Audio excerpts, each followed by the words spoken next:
પ્રાર્થના અલગ અલગ રીતે લોકો કરે છે. તો પ્રાર્થના કરવામાં કદાચ આપણે ઉપવાસો કરીએ છીએ, ઘૂંટણ ટેકીને પ્રાર્થના કરતા હશો, મને ખબર નથી તમે કઈ રીતના પ્રાર્થના કરો છો. પણ આ 15 વર્ષમાં મેં એક વસ્તુ પકડી છે કે તમારી જરૂરિયાત અનુસાર જો તમે બાઇબલનું વચન કોન્સ્ટન્ટ બોલવાનો આગ્રહ રાખો તો એ બેધરી તલવાર તમારા જીવનમાં પરિણામ લાવશે. હજુ એક શબ્દ પર આગળ લઈ જઉં છું. માથી 8:8 કાઢો. પણ સુબેદારે જવાબ આપ્યો, પ્રભુ આપના પગલા મારે ઘેર થાય એવા પુણ્ય મારા ક્યાંથી? આપના પગલા મારે ત્યાં થાય એવા મારા પુણ્ય ક્યાંથી? પછી આપ ફક્ત મોઢેથી કહો એટલે મારો નોકર સાજો થઈ જશે. આપ ફક્ત મોઢેથી કહો. અંગ્રેજી બાઇબલમાં કહે છે સે ઓન્લી અ વર્ડ. એ સુબેદાર નો નોકર માંદો હોય છે, એ ઈસુને કહેવા આવે છે, અને પછી જ્યારે ઈસુ એમના ઘરે જવાની વાત કરે છે ત્યારે એ કહે છે કે મારા કર્મો એવા નથી કે તમે મારા ઘરે, તમે ખાલી બોલો, તમે ખાલી શબ્દ બોલો અને મારો નોકર સાજો થઈ જશે. અને આ જ વસ્તુ આપણે દેવળમાં બોલીએ છીએ કે પ્રભુ આપ મારા એણે પધારો, એ પુણ્ય મારામાં નથી, પરંતુ આપના વચનોથી જ મારા આત્માનું કલ્યાણ થશે. એ આત્માનું કલ્યાણ કરવું હોય તો પ્રભુ વચન જરૂરી છે. કન્ફર્મ? ખોલો 10:9. આપણે આગળ રેફરન્સ શું લીધો કે પ્રભુ આપ મારે આંગણે પધારો, એ પુણ્ય મારા નથી, પરંતુ આપના વચનોથી જ મારા આત્માનું કલ્યાણ થશે. એટલે એક વસ્તુ નક્કી થઈ ગઈ કે આત્માનું કલ્યાણ કરવું છે, આત્માને બચાવવો છે, નરકમાં નથી જવું, પ્રભુ સાથે અનંતકાળી જીવન જીવવું છે. તો ઉદ્ધાર કોણ કરી શકશે? પ્રભુ વચન, જે બાઇબલની અંદર આપણને મળે છે. જો આપણી પ્રાર્થનામાં પ્રભુ વચન ના હોય તો એ પ્રાર્થનાનો જવાબ આવશે કે નહીં એ મને ખબર નથી. અહીંયા કહે છે કે પ્રભુ વચનથી જ આત્માનું કલ્યાણ થાય છે. તો એ વચન ક્યાં છે? હવે રૂપલ વાંચો તો ત્યાંથી રોમ 10:9. જો તું તારા હોઠે એમ કબૂલ કરતો હોય, જો તું તારા હોઠે, અહીંયા પ્રભુ ઈસુ તમને ઇન્ડિવિડ્યુઅલી કહે છે, ત્યાં તમારું નામ લખી કાઢજો.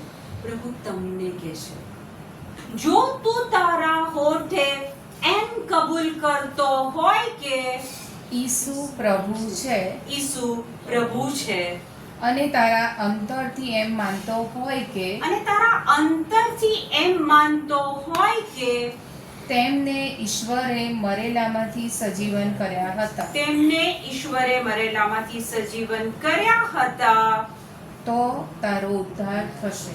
તો તારો ઉદ્ધાર થશે. તો તારો ઉદ્ધાર થશે. આપના વચનોથી જ મારા આત્માનું કલ્યાણ થશે. અહીંયા કહે છે કે જો તમે એટલું સ્વીકારો છો કે ઈસુ એ જ પ્રભુ છે અને ઈશ્વરે એમને મરેલામાંથી સજીવન કર્યા હતા, તો તારો ઉદ્ધાર થશે. નથી કર્યા આપણે મોટા મોટા કર્મો, બહુ સ્વાર્થી જીવન જીવ્યા છીએ. આઈ મી માયસેલ્ફ આટલું કર્યું હોય 50 વખત ગણવાનું.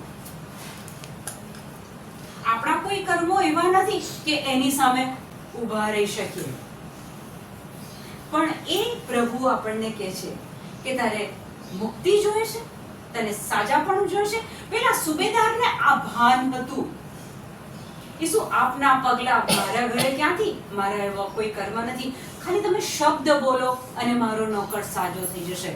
અહીંયા આપણને કહેવામાં આવે છે કે તમે શબ્દ બોલો, ઈસુ બોલો, એનો સ્વીકાર કરો, એમાં શ્રદ્ધા રાખો, એ વચનને બોલો, તમારો ઉદ્ધાર પાકો થશે. જ્યારે આપણો સમય આવશે અને જો આપણે એવું ગણાવવા બેઠા કે મેં આ કર્યું, આ કર્યું, આ કર્યું, આ કર્યું, નહીં ચાલે. પણ જો તમે ઈસુનો સ્વીકાર કર્યો છે, એના વચનનો સ્વીકાર કર્યો છે, કુમારી મરિયમની જેમ એ સંદેશને શ્રદ્ધાથી વધાવી લીધો છે, રોજ રોજ તમે એ વચન બોલો છો, એ બેધારી તલવારને તમારી અંદર જવા દો છો.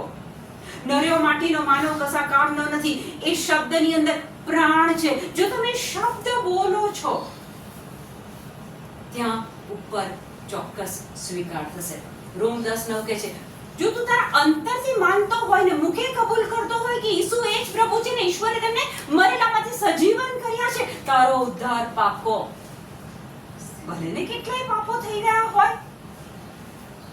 ભલાઓ, એક વસ્તુ યાદ રાખો, ઈસુને સ્વીકારો. ઈસુને આ લેવલથી સ્વીકારશો તો મને ખબર નથી, પણ વચનો જો તમારી અંદર ગયા, આત્માની અંદર ગયા, જીવન બદલાઈ જશે. પ્રેઝન્ટ, અત્યારનું જીવન અને ફ્યુચર તો આપણું સિક્યોર છે. આપણો ઈસુ આપણા પહેલા ગયો છે, આપણી જગ્યા તૈયાર કરવા પડ્યું છે. એ આપણી પાસે કોઈ કર્મો નથી માંગતા.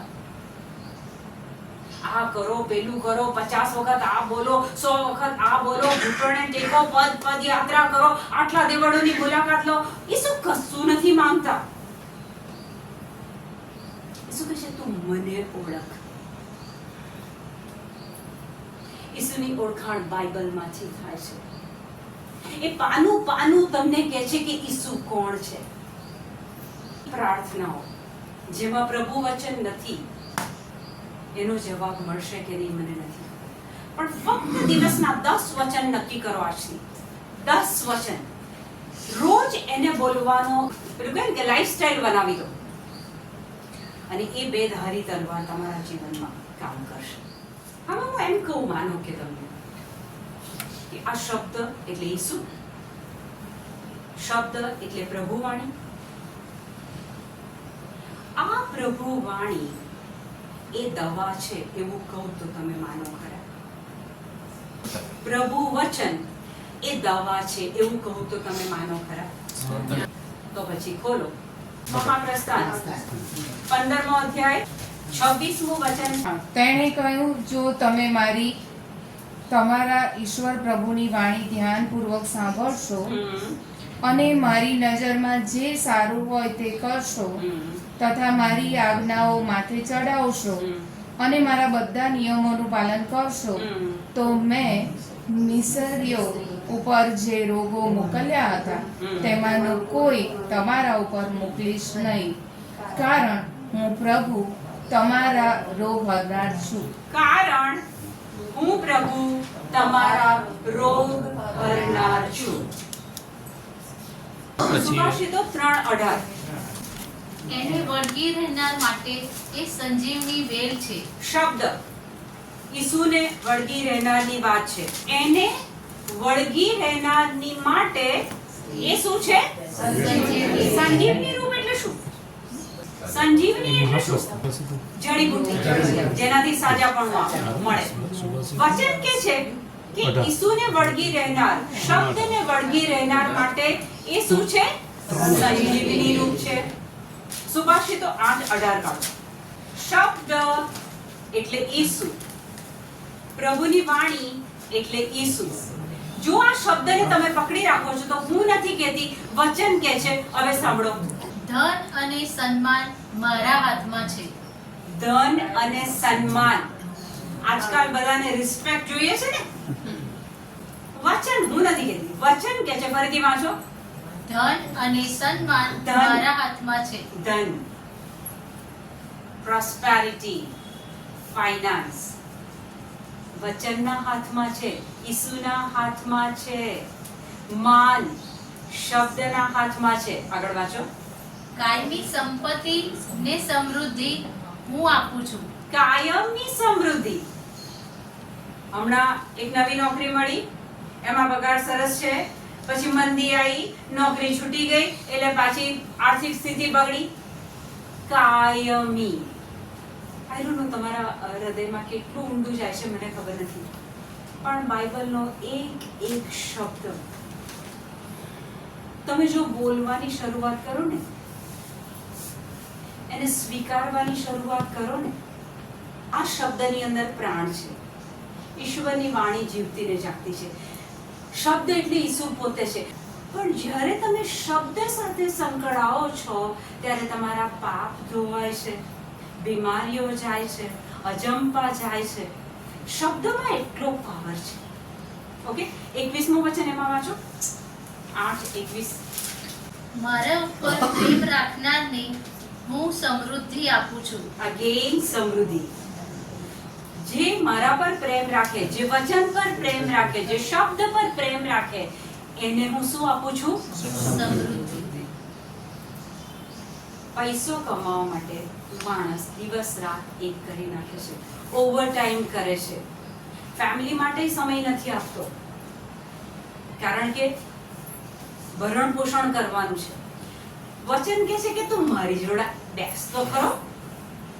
તારા વર્તુળોને બદલવાનું કામ મારું છે. આપણે મહેનત બહુ કરીએ છીએ અને જેન્યુઅલી પ્રામાણિકતાથી કરો છો, જે બી નોકરીઓ કરો છો, ઓવરટાઈમ કરો છો, બહુ પ્રામાણિકતાથી કરો છો. પણ જો તમને આ સત્ય મળી જાય, ફરીથી વાંચો, મારા ઉપર પ્રેમ રાખનારને હું સમૃદ્ધિ આપું છું. મારા ઉપર પ્રેમ રાખનારને હું સમૃદ્ધિ આપું છું. જો તમે વચનને પ્રેમ કરવા માંડો તો સમૃદ્ધિ આપવી એ તો પ્રભુનું કામ છે. આગળ વાંચો, એમ જ, અને તેમના ભંડાર ભરી દઉં છું. એમના ભંડાર ભરી દઉં છું. આપણે શું કરીએ છીએ? આર્થિક તકલીફ હોય ત્યારે બમણી મહેનત કરીએ છીએ. લોકોને કહીએ છીએ કે પ્રાર્થના કરો, લોકોને કહીએ છીએ કે મને ફાઇનાન્સની હેલ્પ કરો. પણ અહીંયા કહે છે કે જો તમે વચન સાથે સંકળાઈ ગયા, વચન સાથે પ્રેમ કરવા લાગ્યા, તો કહે છે કે એમના ભંડાર ભર્યા રાખું છું. જ્ઞાનને લીધે તારું આવરદા લાંબુ થશે. જ્ઞાનને લીધે તારું આવરદા લાંબુ થશે. જ્ઞાન એટલે શું? પીએચડી, જે પીએચડી કરે ને એનું બહુ જ લાંબુ આવરદા થાય, એવું જ ને. જ્ઞાનને લીધે તમારું આયુષ્ય વધશે. એટલે કે જેની પાસે બહુ જ્ઞાન હોય, બહુ ભણે, બહુ ડિગ્રી હોય, એ લોકોને બહુ જ લાંબુ જીવન મળે, એવું જ ને. નહીં? તો જ્ઞાન એટલે શું બાઇબલની રીતે? અચ્છા, કેટલા જણે જ્ઞાનવાણી વાંચ્યું છે? જ્ઞાનવાણી તમે આજે હું તમને એક નમ્ર વિનંતી કરીશ કે તમે જ્ઞાનવાણી શરૂ કરો. અને જ્યાં જ્યાં તમે જ્ઞાન આવે ને, જ્ઞાન શબ્દ આવે ને, ત્યાં ત્યાં ઈસુ મૂકીને વાંચજો. જ્યાં જ્યાં જ્ઞાન શબ્દ આવે ત્યાં ઈસુ મૂકીને વાંચજો. જ્ઞાન એટલે કે ઈસુ છે. હોશિયાર 4:6 કહે છે, ઈશ્વર પોતે બોલે છે કે મારા લોકો જ્ઞાનને અભાવે નાશમાં જાય છે.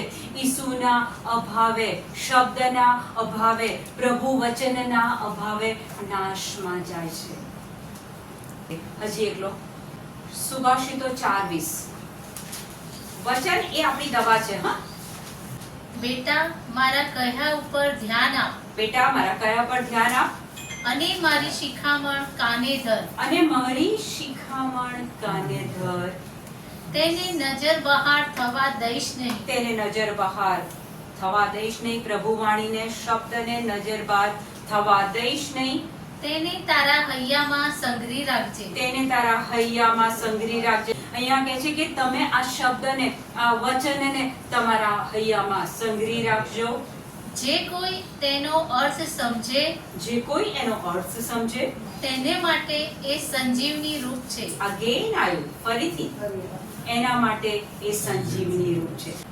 કેટલા જણ રાત્રે ઊંઘમાં તકલીફ પડે છે? સુભાષિતો 3:24.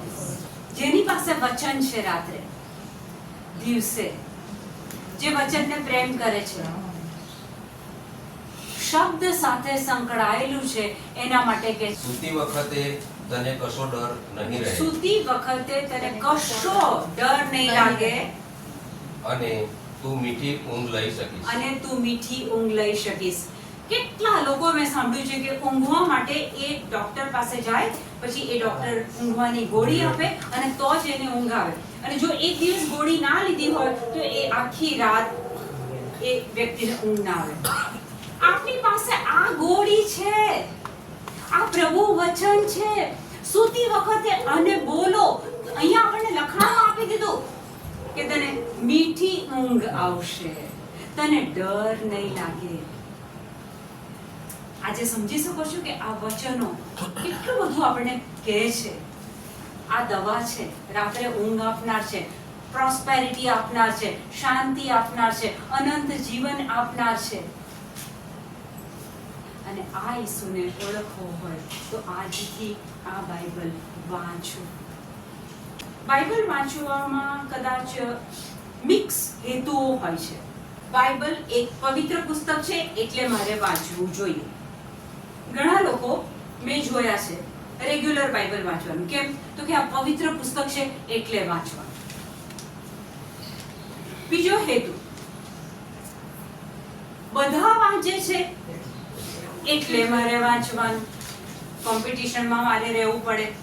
પેલા શાસ્ત્રીઓ અને ફરોશીઓની જેમ આપણે ફક્ત પુસ્તકીય જ્ઞાન લઈએ છે. પણ ત્રીજું, કુમારી માતા મરિયમની જેમ આ સંદેશ જે ઈશ્વર પિતા તરફથી તમને પ્રેમ પત્ર મળ્યો છે એને વધાવી લો. વાંચવા ખાતર નહીં વાંચવાનું, ઈસુને ઓળખવા માટે આજથી આને વાંચો. એક ઈસુ કોણ? શબ્દ એટલે ઈસુ. શબ્દ એટલે ઈશ્વરની વાણી. ઈશ્વરની વાણી જીવતી ને જાગતી બેધારી તલવાર કરતા પણ વધુ તીક્ષ્ણ છે. સંધિ અને મજ્જાની વચ્ચેથી આર પાર નીકળી જાય છે. મનના ઈરાદાઓ અને વિચારોને એ પારખી લે છે. શબ્દ એની અંદર ઈશ્વરનો પ્રાણ છે. શબ્દ એ દવા છે, રાત્રે ઊંઘ આપનાર છે, પ્રોસ્પેરિટી વધારનાર છે. જગ્યાએ જો કદાચ બાઇબલ વાંચવામાં, ઈસુને ઓળખવામાં જો મહેનત કરવા લાગો ને, તમારી જિંદગી તો એક ક્ષણોમાં પ્રભુ બદલી કાઢશે. એક છોકરાનું મેં એક્ઝામ્પલ આપ્યું ગયે વખતે, પ્રકાશભાઈ રૂપલ. છોકરો સારી નોકરીની શોધમાં. મેં એને વચન આપ્યું. ઈસુ પોતે જ જીવિત છે. અને જ્યારે ઈસુના નામમાં કશું બોલો તો એ થયા વગર રહે નહીં. એ પ્રમાણે એ છોકરાને નોકરી. મેં એને એક જ વાક્ય આપ્યું. આ વાક્ય આજથી બોલાય એટલી વાર બોલો. અને એ વાક્ય કયું? પ્રભુ ઈસુ ખ્રિસ્તના પવિત્ર નામમાં ઇમરજન્સીમાં મને મોટી કંપનીમાં મોટા પગારવાળી લોંગ લાસ્ટિંગ નોકરી આ જ અઠવાડિયામાં મળી ગઈ છે. આપણે આપણા મુખેથી શબ્દ શું બોલ્યા? મહિના પછી, 2 મહિના પછી, 6 મહિના પછી નહીં, આ જ અઠવાડિયામાં. અને 9મા દિવસે એને એ જે નોકરી કરતો હતો એના કરતા ડબલ પગારનો અપોઇન્ટમેન્ટ લેટર મળી ગયો. ઈશ્વરને જો તમે તમારા દુખાવા માટે વચન પકડો ઈસુના નામમાં, એ ચોક્કસ તમને પરિણામ આપશે. 1 Peter 2:24 કહે છે કે ઈસુના ઘાથી તમે સાજા થઈ ગયા છો. હવે ઈસુ 2000 વર્ષ પહેલા મરી ગયા, એમના શરીર પર ઘા પડ્યા. એ વખતે ઈસુએ આ બેનનો જે ઘૂંટણનો દુખાવો છે ને એ વખતે લઈ લીધો છે. પછી તમને એવો સવાલ ન થતો કે બેન લઈ લીધો છે તો અત્યારે દુખે સારું છે? આ સવાલ થાય કે નહીં તમને? કે જો 2 વર્ષ પહેલા ઈસુના ઘાની અંદર આ ટીચરનો દુખાવો ગયો છે તો આજે આ દુખાવો કેમ થાય છે? કોણ મને કહેશે કેમ થાય છે આજે બેનને દુખાવો? કે તમને ડોક્ટર કોઈ એક રિપોર્ટનું નામ આપી દે, ડાયાબિટીસ થયું છે, બીપી બતાવે છે, એટલે તમે સૌથી પહેલા શું કરો છો ખબર છે? હા ડોક્ટર, હા યસ. એટલે ત્યાંથી તમે હા એને એક્સેપ્ટ કરી લીધું, એને સ્વીકાર કરી લીધો, એની સાથે સહમત થઈ ગયા. ખોલતા નહીં. એક વચન છે સુભાષિતો 18:21. ત્યાં વચન કહે છે કે જીવન અને મરણ તમારી જીભ ઉપર છે, એને જેમ ચલાવશો તેવા ફળ મળશે.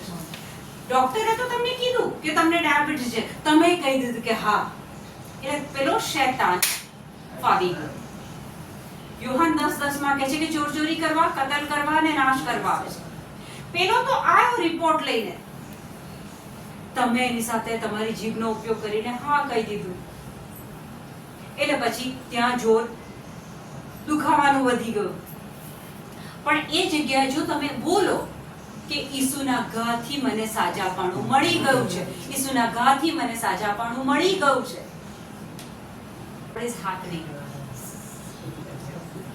મને પેલા શબ્દ યાદ આવે, ઈસુના ઘાથી તને સાજાપણું મળી ગયું છે. જ્યારે લગભગ 11 મહિના પહેલા મારું ઓપરેશન હતું અને તમારી સાથે 10 મિનિટ પહેલો વિડીયો કોલ પર વાત કરતી, ત્યારે તમે આ શબ્દો પેલા ઈસુના ઘાથી મને સાજાપણું મળી ગયું છે, Yes. એ મને યાદ આવે. યસ અને એ મેં ચાલુ રાખેલું હતું. યસ અને ઓપરેશન સક્સેસફુલ. Success. 5 કલાક ચાલે. યસ 5 કલાક. અને અત્યારે કમ્ફર્ટેબલી સરસ જીવો છો. Comfortable. જીસસને ક્લેપ કરશો. એટલે એ મને યાદ આવે, એ શબ્દો યાદ આવે. Yes I agree. એ જે વ્યક્તિને થાય ને એને આ ખબર પડે એમને આજે કેમ એ દુઃખ થાય છે કે એ વખતે બહુ મોટો પહાડ હતો એમના માટે, પણ એમાંથી પ્રભુએ બહાર કાઢ્યા છે. હજુ તો તમારે બહુ સરસ જીવન જીવવાનું છે. વચન કહે છે કે આ સંજીવની છે, આયુષ્ય વધારનાર છે, સમૃદ્ધિ આપનાર છે, શાંતિ આપનાર છે, શક્તિ વધારનાર છે. આ વચન એ તો રોગ હરનાર છે. જેના મુખે વચન છે એના શરીરમાં તમે જોઈ શકશો કે એ વચન કેટલું કામ કરે છે. ચાલુ રાખો, બંધ નહીં કરો, ઓકે? અને દુઃખી પણ નહીં થવાનું. ઈસુની જય.